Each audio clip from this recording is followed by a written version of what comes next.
All right, surprise. We're back again. Fantasy Football Podcast, the 2021 edition. I figured it was a good time to put a little bit of a spotlight on the league. We've got 2 weeks left, and there's a lot going on. Also, I got my COVID booster yesterday, and so I've got a little more downtime as I was finally able to climb out of my bed about an hour ago. So, what better time than the present? So basically, just kind of want to walk through some of the year-end scenarios where the playoff picture has become pretty clear, but there's obviously still a lot to be hashed out over the last 6 games, 2 weeks. What's already been decided. Obviously, the Champions League was wrapped up last week. Much to my chagrin, Ariel won. I lost by I think about 13 points. A couple clicks of the mouse and dropping J.D. McKissick in instead of Kareem Hunt would have won me the Champions League, but obviously that's not the way it works, and I made the wrong decision, and I lost. So congrats to Ariel. He's the inaugural winner of the Champions League and has already cashed in on what has been a pretty magical season for him already, so that's exciting, and a lot more about Ariel to come here. But, what remains to be decided, obviously, is our divisions, who's making the playoffs, who will get paid out for best record, best points, and then who obviously is going to be contending for the clown position. So starting with the Denenberg division, I currently have a 4-game lead on second place Kraus with 6 games to go.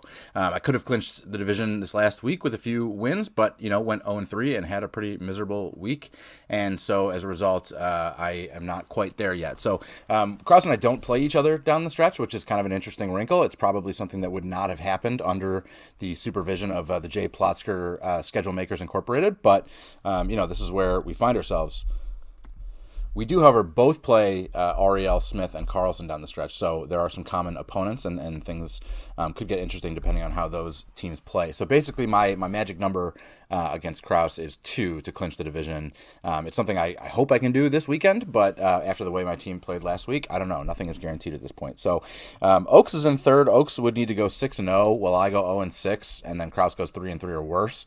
It's not very likely, so I would say it's probably pretty safe to say that Andy has been eliminated from winning the division, but he's still definitely in the mix for that second place spot.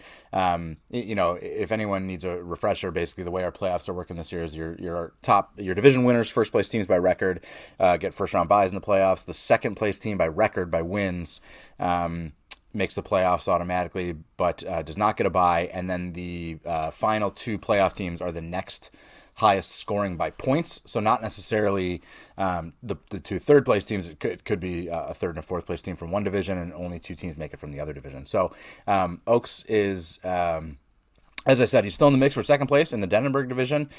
His total points has fallen behind the pack a little bit, so he really does need to finish in second to make it. Schaefer actually also as well is still technically alive for that second place spot, but he would need Kraus and Oaks both to go 2-4 or worse, while he goes 4-2 or better, and also makes up a big gap on total points. So it's a long shot. It's not impossible, but it is a long shot. Schaefer and Oaks do have a head-to-head matchup this week. So for Schaefer, I would say the journey of 1,000 miles starts with a single step. All right, the Billy division. The Billy division is pretty similar in the sense that there's a leader, and then there's a couple teams that are chasing for that second spot. Ariel has a 3-game lead with 6 games to go and has a magic number of 3 to clinch. And there is actually a stronger pack chasing him in that division for that second spot, actually stronger than the Limp Dick Denenberg division. To be clear, what I'm saying there is that it is the Limp Dick Denenberg division, not the Limp Dick Denenberg division. And I think that's a pretty important delineation to make. Smith has come on very strong lately. He's only got 2 losses since week 8, which I was actually pretty surprised to see. I would say he is experiencing the greatest period of success in his entire CA League career, which is impressive. He would be in first place in my division with 25 total wins. He has more wins than I do, but a slow start to the season does leave him with only the 4th best total points. So he and Ariel don't play each other or Carlson over the last 2 weeks, so each team just kind of needs to focus on putting up as many points as they can, obviously. I think that goes without saying.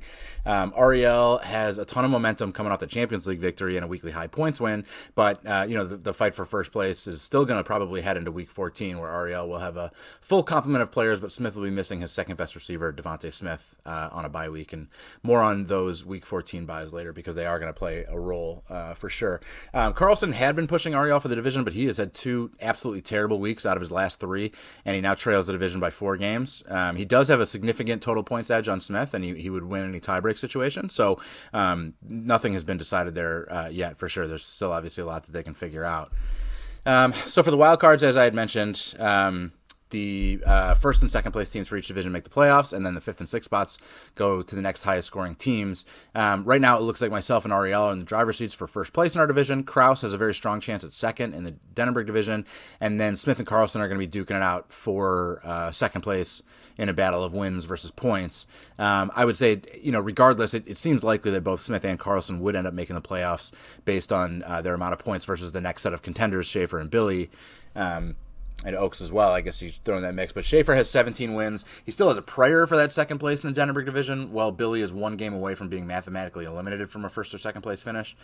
Billy has 20 wins, which is actually impressive considering how poor his team is. But he trails Oaks in total points by almost 90 points, which is probably a little too much to make up over the last 2 weeks. It seems fairly obvious right now that your 6 playoff teams are going to be Ariel, myself, Smith, Carlson, Kraus, and Oaks. But there's still a lot to be determined on seeding and on payouts. And actually, the payouts are probably the more interesting thing to look at right now. And so let's do that. So if you start with the weekly payouts, it's been kind of an interesting year. No one has more than 2 wins on the year. Ariel, myself, Carlson, and Billy all have 2, and then Denenberg, Schaefer, Bootsy, and Oaks all have 1. Kraus, Smith, Dan, and Ben have yet to claim a weekly high-scoring week. This is a pretty even spread of week winners across the season. We in a season, I think we had in 2018 maybe, or 2018 or 2019, I think we didn't have anyone win more than 2. But other than that, there's always been at least someone who's kind of claimed the weekly points crown with 4 or 5 wins on the year. But there's still 2 weeks to go, so one of that pack with 2 could win the last 2, and maybe someone who hasn't won one yet could win 2 as well. So it's all still up in the air. It is kind of interesting that Smith and Kraus have yet to win a weekly title despite their success. I mean, both teams have been. If you look at the 4 teams that haven't won a week yet, you've got Ben and Dan, who I'll discuss them in a little bit. But then Smith and Kraus are on the other end of the spectrum. That they're strong playoff contenders. So it is kind of interesting that they haven't won a weekly title quite yet, although that can be kind of arbitrary. So it certainly would behoove them to win at least one down the stretch. So division winners get paid out $400 each. Again, that's myself and Ariel are in the driver's seat, but nothing has been decided.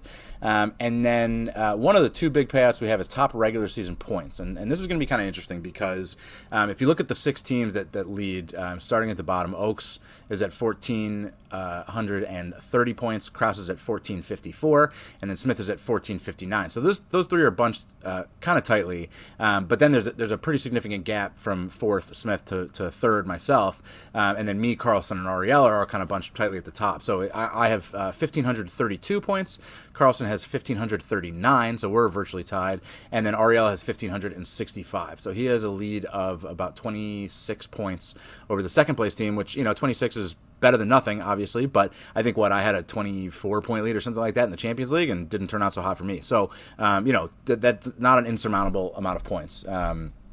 We're all within 33 points of each other at the top.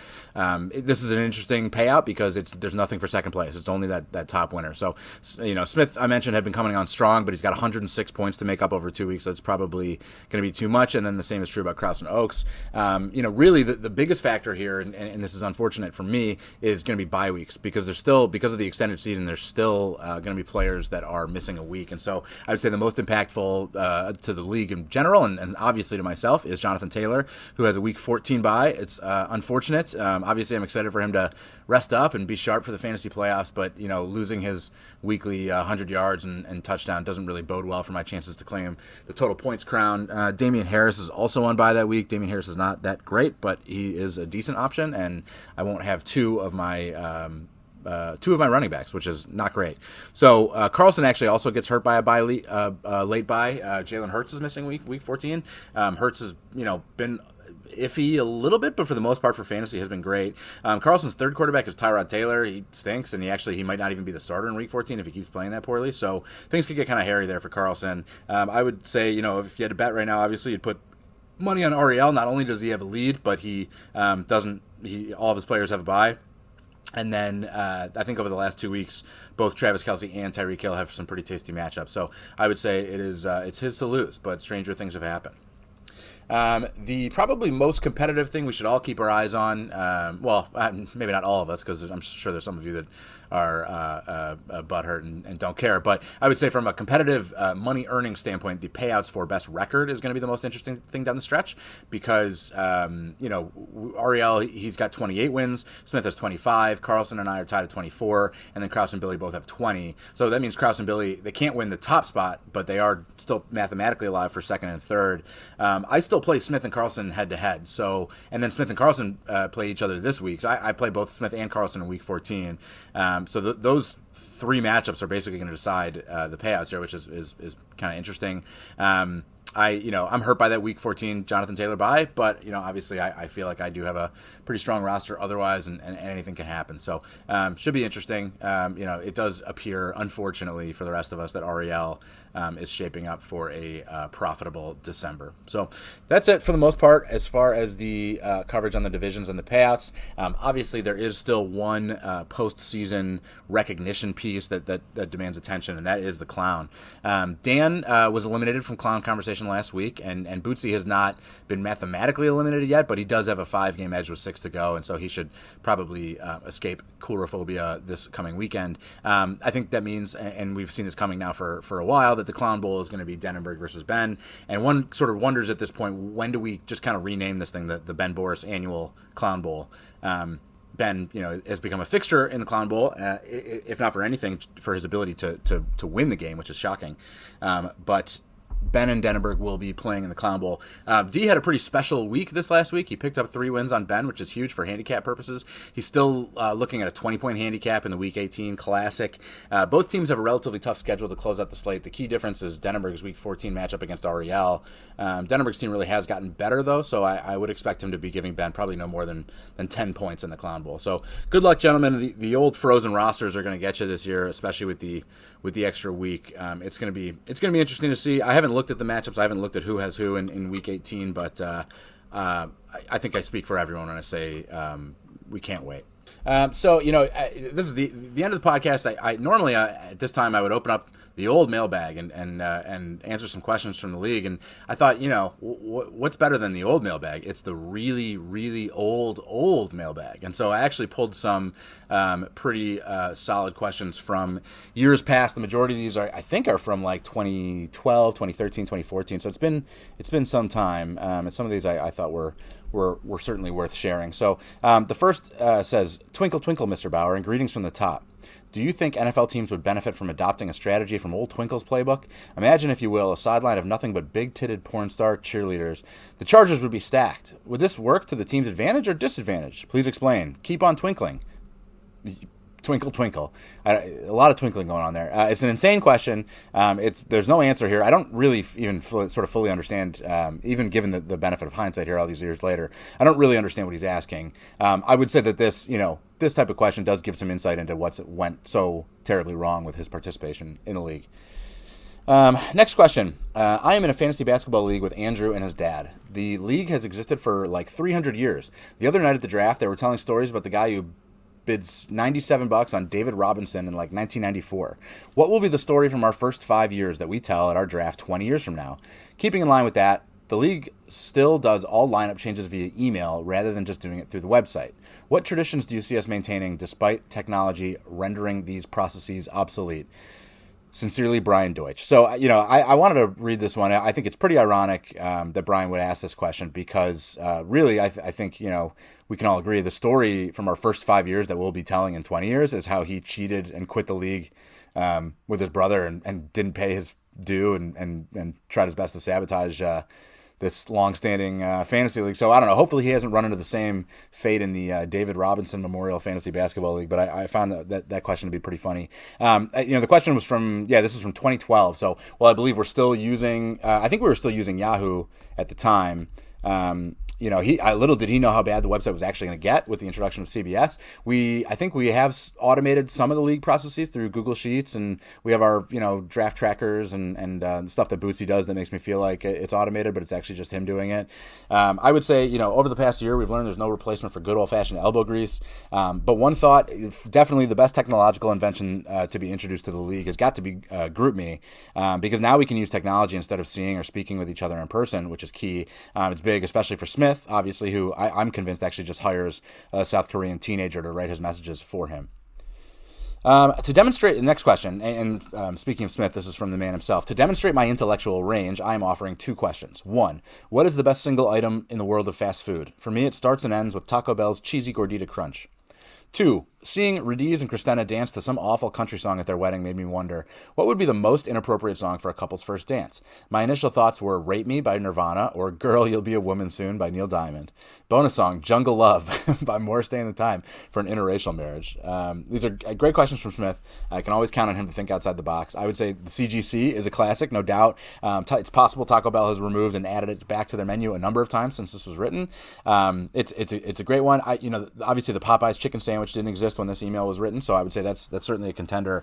My personal favorite, and call me basic, call me boring if you will, but it's the double quarter pounder with cheese. It can't be beat. I would say to the second question, Smith, which is a good one. I think that I would probably struggle to come up with some that are better suggestions than the ones you've listed here back in the day when it comes to sheer shock value. But instead I would kind of go in a different direction. I would say maybe like I Still Haven't Found What I'm Looking For by U2, or like Run to the Hills by Iron Maiden, something that speaks to the foundation of the marriage. And then finally, here's my question. What is your view on the luck versus skill breakdown in fantasy football? How much skill do you think differentiates the owners in our league? I think that it is a small factor, but when Bootsy and I discussed it with Ben, he went on a rant. That doesn't sound like Ben. He basically, that was editorializing. He basically proclaimed himself to be the best owner in the league. He said that he would win his division this year and basically every year from now on. The best analysts are consistently wrong year in and year out, and nobody ever dominates a competitive league consistently. Sincerely, John Krause. This made me laugh. It's obviously still a very applicable question. The whole thing is luck versus skill. Ben, I hope hearing this gives you a little bit of hubris. It doesn't surprise me to hear that may have been your attitude at a certain point, but hopefully years of being a perennial Clown Bowl participant and occasional clown have adjusted your perception of your skills. I think that we are. We were just discussing this, I thought, on GroupMe last week, basically how you can remove the element of dumb luck from fantasy. But honestly, I really think it's that dumb luck. That's the part that brings us the most joy. The way I've always viewed fantasy football is kind of like shuffling up a big deck of cards and then like counting who has the most face cards or who has the most diamonds. It's just a fucking mess. You can try to position yourself well. You add or you replace cards. You can shuffle differently. You can maybe have more, have less, whatever. But at the end of the day, it's just a mad scramble. There's unlimited variables, and then you see Damian Williams comes from complete obscurity to win Oaks a championship, or you lose Tom Brady, is the number one quarterback, to a freak injury in the first week of the season. It's so absurd that the comedy that it creates really can't be replaced. So while I would say that no one has it right in fantasy football, if I have to believe that anyone comes close, I think it's this league. So the luck versus skill debate will never truly be settled. Although I think in our hearts we all know it's dumb luck. So, and speaking of luck, that's it for the podcast. Good luck to everybody over the next 2 weeks. There's a lot left to be decided, and